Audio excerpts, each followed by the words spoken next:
et qu'on arrive à la fin de la manifestation, ça s'appelle la dispersion de la manifestation. Donc assez habituellement, il y a toujours un peu de tension au moment des dispersions de manifestations. Mais là, on se trouve quand même avec,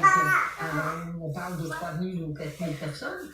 dans lesquelles la grande majorité a manifesté pacifiquement, comme on dit. Enfin, ils ont simplement manifesté normalement, parce que je trouve que maintenant on accole pacifiquement à manifestation, alors que les manifestations, normalement, elles doivent se dérouler sans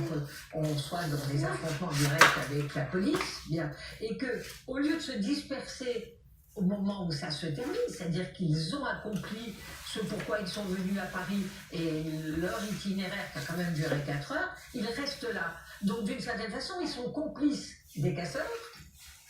J'irais jusque-là de façon peut-être un peu provocatrice, mais ils sont presque complices des casseurs pour que cette situation de tension fasse des images de poubelles qui brûlent, de gens qui peuvent être, j'allais dire, avoir des conséquences physiques, parce qu'évidemment, au bout d'un moment, les policiers sont là pour défendre, enfin on est sur un quartier hypersensible, l'Assemblée nationale, le ministère des Affaires étrangères, s'ils passent la Seine de l'autre côté, ben, on n'est pas très loin de l'Élysée non plus, donc c'est des quartiers hypersensibles. Et tout le monde le sait, donc si les gilets jaunes, dans leur grande majorité, qui ne sont pas des casseurs, restent là à ce moment-là, ça veut dire que d'une certaine façon, ils participent du mouvement d'attention volontairement. On va justement aller voir ce qui se passe du côté du quartier des Invalides et on va retrouver Raphaël Maillochon sur place. Raphaël, quelle est la situation ?